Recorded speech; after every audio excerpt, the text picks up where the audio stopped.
very quick because there are so many amazing people in the room that I want to keep hearing about this.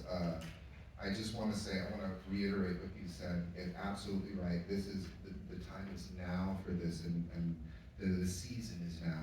And I just want to say, you guys have seen the amazing sessions. This, for me personally, this is one of the most beneficial and powerful sessions because it deals directly with what we're doing. If we're not leading to a career, a successful, sustainable career for our students, then we're failing them. And so I want to say I really appreciate this, and it's amazing to hear you speak, and I'm going to cut it short because I want to hear you some more. Thank you. Thank you. Let me go there. Another new partner in crime. Hey guys, I'm Jeremy Bow. And one of the things that I think is really fascinating about what's been discussed so far is sort of modularizing this conversation and understanding the fact that the competency side of it, it's going to become more and more important because these are building blocks ultimately. If we want to stack together the journey, there's, yes, the educator and the student side, but you also have to understand from the businesses side, for a lot of people, the whole idea of having to attract a younger workforce. This has not been part of their job, and for them, there's a whole world you almost have to enter into mind spaces a little bit to almost have compassion on how complex it is even for sometimes businesses to even be part of this conversation. So sometimes we have a platform, and so that's our job, is we have to create the tools that go into these different spaces. And for us as EdgeFactor, we started in the higher end of the spectrum, the high school. We talked a lot about soft skills on the job. We created thousands and thousands of pieces of media for that. But really going younger in the ages is where, we're going all the way down to kindergarten now. In fact, we have this new show about careers called Pet Factor. And why?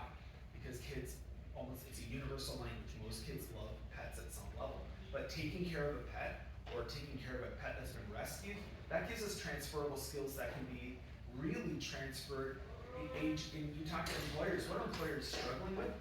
Quite frankly, careers, if you're a kid in middle school, the career that you're gonna have opportunity to be in, that's gonna look totally different in 5, 10 years. And so competencies are really, like hard skills, super important. The soft skills side of it, you cannot focus enough on that from my perspective, and that's gotta be such a huge part of, and you're even seeing that within the government. The frameworks about what being built, soft skills competencies is a huge framework that's actually being developed and aligned. And they're in there, yeah. And all registered apprentices, whatever field they're in, are required to have those soft skills. And I agree that focusing on them, it's like, and we've actually had some very interesting conversations about the kind of dynamic between teaching confidence and teaching humility.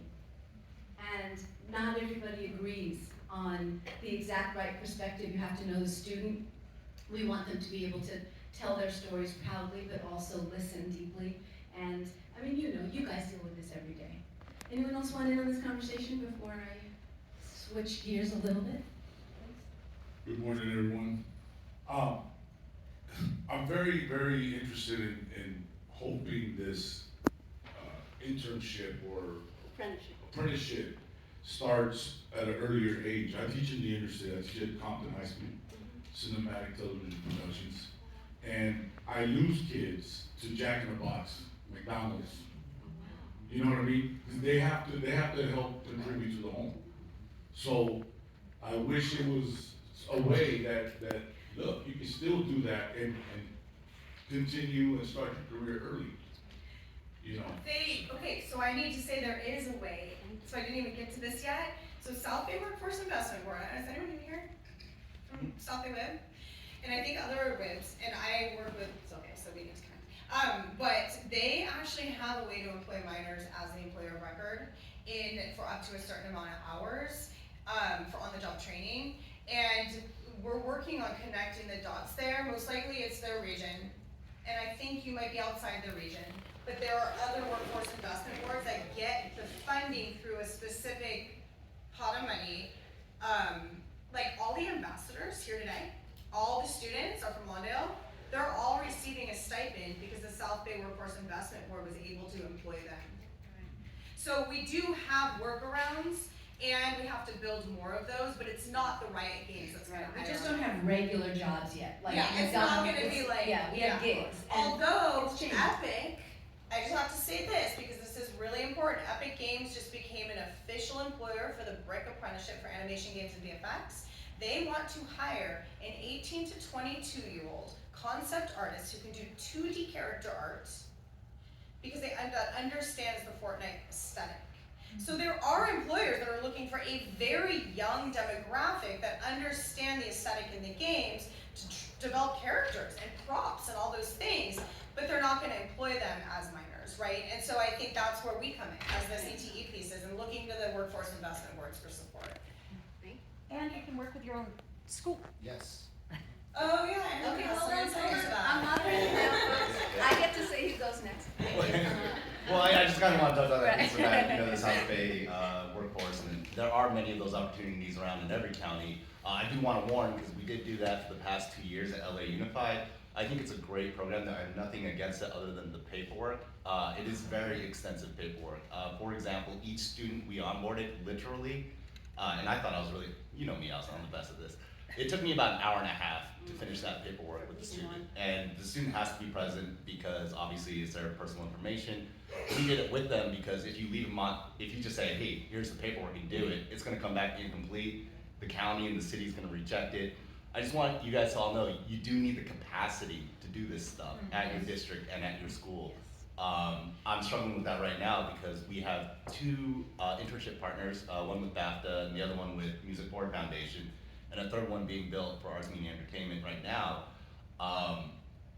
It's a full-time job, and that's not my full-time job. And so I just want to warn that moving too quickly sometimes, I'm purposely moving quickly because I want them to change my title. And so, Secretary. but I am telling you, the sad reality is between those 2 internship programs, we probably capture about 40 students. And most of those students are in the west side or central LA. That's not even half of what we serve as a district. Many of our teachers here probably didn't even know we had this exist because it's not advertised outside of those immediate areas. It's a sad reality is that, for me, the amount of work to have 40 interns within a year was a lot. And I'm looking at thousands and thousands of kids who did not receive this opportunity. So just wanted to give that. Thank you, yeah, go. Yeah, just one, because we actually served some of the interns that Andrew brought to the table. Was very proud to do that. And I just want to say too that I've been designing programs in the Compton and Watts and South LA area since 2003. And what I can say to you also about this, which is something I think you already know, so I think I can just mention it. I'm not teaching or convincing you of anything. That ask a young person that is in high school if they would turn down this X opportunity because they're not getting paid. What are they going to say? Absolutely not. In many cases, what they want is access. They want access to the same gear that they've been using, that they've seen their uncles or cousins or what have you use, or their friends, the people that they know who do this work. They want the same tools. They want that access, and they would not turn down that opportunity just because there was no pay in it, right? Pay has become in many ways for this age group something that we incentivize them with. But at the end of the day, the bigger gap, the bigger issue that I've seen in the last 20 years in this community. Oh, that's an Amber.